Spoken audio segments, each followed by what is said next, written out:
पंजाब हुकूमत का पीटीआई अरकान असम्बली और टिकट होल्डर्स के हलकों में तरक्याती काम कराने का ऐलान। वजीर आला से टिकट होल्डर्स, जहांगीर तरीन और 12 मुबैना नाराज अरकान की मुलाकातें। अरकान का उस्मान बुज़दार की क़यादत पर एतमाद का इजहार। वजीर आला ने कहा, कोई फॉरवर्ड ब्लॉक है न प्रेशर ग्रुप। स्टेक होल्डर्स एक पेज पर हैं। इख्तिलाफात का प्रोपेगेंडा करने वाले नाकाम रहेंगे।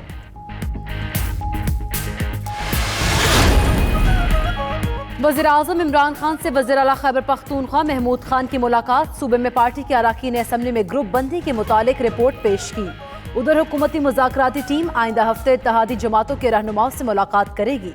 बुध को मुज़ाकराती टीम की MQM वफ्द से मुलाकात होगी। हुकूमती ज़राए के मुताबिक MQM के बेशतर मुतालबात मान लिए गए।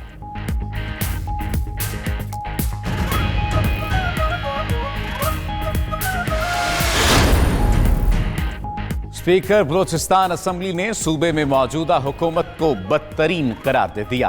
अब्दुल कुद्दूस बजिंजो का कहना है, बलूचिस्तान में तब्दीली जरूर आएगी। बजिंजो ने चौधरी शुजात से मुलाकात भी की। उधर स्पीकर के तहरीके इस्तेहकाक जमा कराने के बाद वजीर आला ने पार्लिमानी पार्टी इजलास बुला लिया। तर्जुमान हुकूमत बलूचिस्तान का कहना है, अगर कोई रुकन नाराज है तो स्पीकर नाम क्यों नहीं लेते।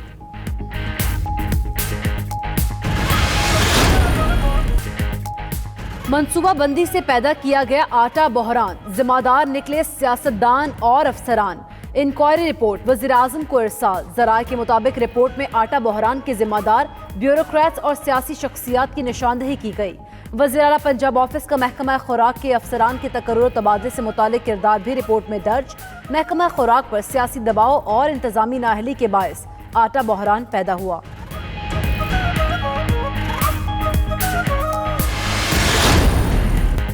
हज 2020 मजीद महंगा। सऊदी हुकूमत ने आज़मीन हज पर 410 रियाल की इजाफी फीस लागू कर दी। ज़राए के मुताबिक पाकिस्तानी आज़मीन हज को 300 रियाल वीज़ा फीस देना होगी। वीज़ा फीस के साथ 110 रियाल इंश्योरेंस की मद में अदा करना होंगे।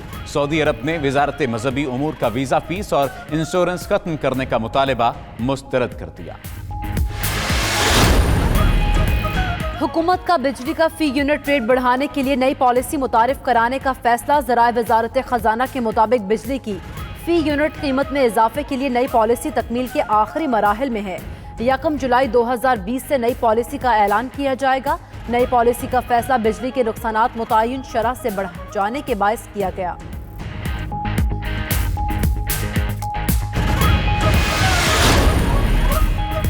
पीटीआई हुकूमत ने भी कालाबाग डैम की तामीर का ऐलान कर दिया। पानी के बहरान से निपटने के लिए मुल्क का सबसे बड़ा पानी का जखीरा बनाया जाएगा। वजीर आबी वसाइल फैसल वावडा ने जेर जमीन पानी की कमी से निपटने की मनसूबाबंदी से मुताल्लिक जवाब पार्लियामेंट में जमा करा दिया। कहा, Chiniot dam, Kurmatangi dam, Shyok dam और स्कर्दू डैम भी तामीर किए जाएंगे।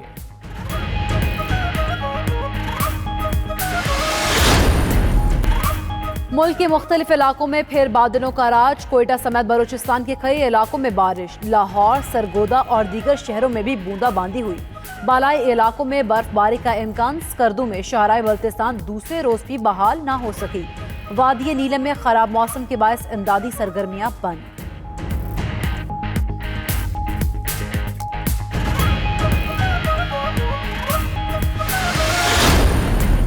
पाकिस्तान ने बांग्लादेश के खिलाफ दूसरे T20 के साथ सीरीज भी जीत ली। कजाफी स्टेडियम में पाकिस्तानी बॉलर्स ने बांग्लादेश की इनिंग्स 136 रन तक महदूद रखी। ग्रीन शर्ट्स ने हदफ 17वें ओवर में सिर्फ 1 विकेट के नुकसान पर हासिल कर लिया। कप्तान बाबर आजम 66 और मोहम्मद हफीज 67 रन पर नाकाबिले शिकस्त रहे। तीसरा और आखिरी मैच पीर को खेला जाएगा।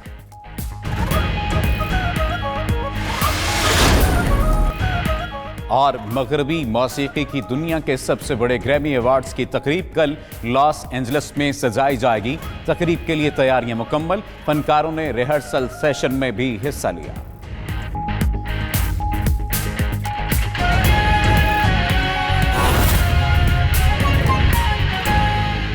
क्योंकि बिजनेस चलेगा और रेलवे हरकत करेगी तो मुल्क तरक्की करेगा।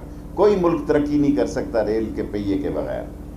कोई मुल्क जो है वो, मैं आज हैरान हुआ हूँ। मैं दूसरी दफ़ा रेलवे में वज़ीर आया हूँ। और मैं तो अज़ा खेल से भी बहुत बड़ा ये ड्राई पोर्ट है, और मैं इस पर अब ख़ुद तवज्जो दूंगा। अगर मैंने देखा ना होता तो शायद मैं कब से इतना बड़ा ड्राई पोर्ट हमारा बेकार पड़ा हुआ है।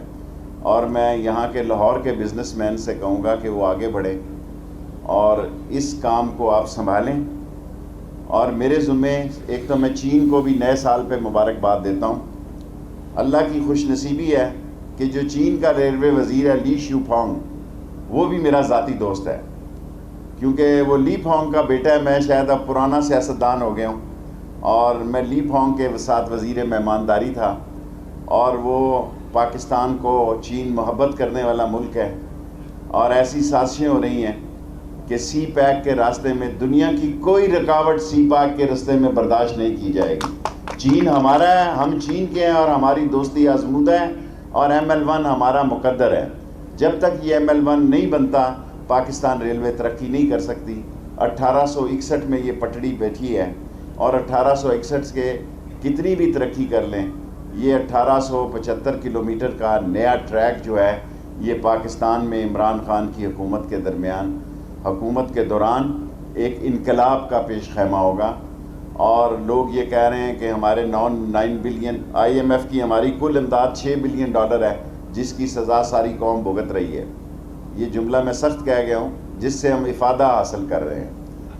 और ये $9 बिलियन से इस मुल्क की तकदीर बदलेगी, और इंशाअल्लाह 10 साल के अरसे के अंदर अंदर ये हम कर्ज़ा उतारेंगे। मैं ना हुआ कोई और सही, कोई और ना हुआ कोई और सही, ये मुल्क इंशाअल्लाह तरक्की करेगा। मुल्क की तरक्की की जो ज़मानत होती है वो उसकी कौम होती है। हम एक ज़िंदा कौम है। और सबसे ज़्यादा मैं जुनैद साहब को इसलिए भी खुश आमदेद, मैंने स्टेज पे सीट इसलिए बैठाई है, मैं भी शेख हूँ, कि 5000 इन्होंने हमें ट्रैकर देने हैं, जो हमने फ्री ऑफ कास्ट देने। अगर थोड़ा बहुत ख़र्चा भी कहेंगे हम कर देंगे, और ये हमने अपनी फ्रेट ट्रेनों पे लगानी है। मैं चाहता हूँ कि एक बिजनेसमैन घर बैठा अपने मोबाइल फ़ोन पे देख सके कि मेरा माल कहाँ पहुँचा है। ये पुराना वक्त ख़त्म हो गया है कि चिट्ठी सजना की और जामी मेरी कबूतरा लेके, और वो कबूतर जा रहा है पैगाम लेके। मेरी ये ख्वाहिश है, और हम 3 ट्रैकर इस वक्त टेस्ट कर रहे हैं। तमाम फ्रेट ट्रेनों पर ट्रैकर होंगे, और हमने ऑलरेडी अपनी ट्रेन पैसेंजर्स को ट्रैकर किए हैं। ये भी एक मुदस्सर लड़का है, एक गार्ड का बेटा है, जिसने गिफ्ट किया है। और जुनैद साहब ज़िंदगी में नेकी के काम याद रहते हैं। बाकी बड़े बड़े रॉकफेलर से लेके डोनाल्ड रॉबर्ट तक इस दुनिया में अमीर आदमी हैं, लेकिन नाम वही रहता है जो मखलूक खुदा की खिदमत के लिए ख़र्च किया जाता है। मैं आपको जो रेलवे की सूरत हाल तक आपसे अर्ज़ करना चाहता हूँ, मेरी ज़िंदगी का मिशन सिर्फ ML1 है। मैं रिटायर हो जाऊँगा ML1 के साथ ही। मेरी ज़िंदगी का और कोई मिशन नहीं है। नाला लई वो मैं आज अभी चीफ मिनिस्टर से जाके मैं जानूँ और चीफ मिनिस्टर जाने, वो ठीक हो जाएगा काम। और मैं 14 साल पहले भी ये सोच रखता था। उस वक्त मैं स्टैंडर्ड गेज का हामी था, रेलवे इसी ब्रॉड गेज पे थी। आज भी ब्रॉड गेज पे है। मैंने हथियार डाले हैं इनके आगे, मैंने कहा चलें ब्रॉड गेज ही हो जाए सही। हम इसको 160 मील फ़ी घंटा की स्पीड पे लेके जा रहे हैं, और इसके सारे कर्व ख़त्म करने जा रहे हैं। और आज हमने ये भी फ़ैसला किया है, आज की मीटिंग्स में हम हर हफ्ते को यहाँ बैठते हैं, क्योंकि हमने सड़क, ब्रिजेस और दूसरी चीज़ें ये यूरोप में जंगी में कैदी बना रहे हैं, औरतें बना रही हैं, जिसमें मखलूक खुदा की खिदमत के लिए ख़र्च किया जाता है। मैं आपको जो रेलवे की सूरत हाल तक आपसे अर्ज़ करना चाहता हूँ, मेरी ज़िंदगी का मिशन सिर्फ ML1 है। मैं रिटायर हो जाऊँगा ML1 के साथ ही। बाकी खिदमत के लिए ख़र्च किया जाता है। मैं आपको जो रेलवे की सूरत हाल तक आपसे अर्ज़ करना चाहता हूँ, मेरी ज़िंदगी का मिशन सिर्फ ML1 है। मैं रिटायर हो जाऊँगा ML1 के साथ ही।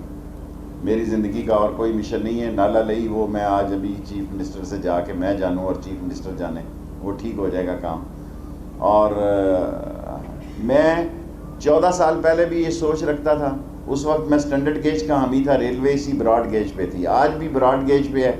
मैंने हथियार डाले हैं इनके आगे, मैंने कहा चलें ब्रॉड गेज ही हो जाए सही। हम इसको 160 मील फ़ी घंटा की स्पीड पे लेके जा रहे हैं, और इसके सारे कर्व ख़त्म करने जा रहे हैं। और आज हमने ये भी फ़ैसला किया है, आज की मीटिंग्स में हम हर हफ्ते को यहाँ बैठते हैं, क्योंकि हमने सड़क, ब्रिजेस और दूसरी चीज़ें ये यूरोप में जंगी में कैदी बना रहे हैं, औरतें बना रही हैं।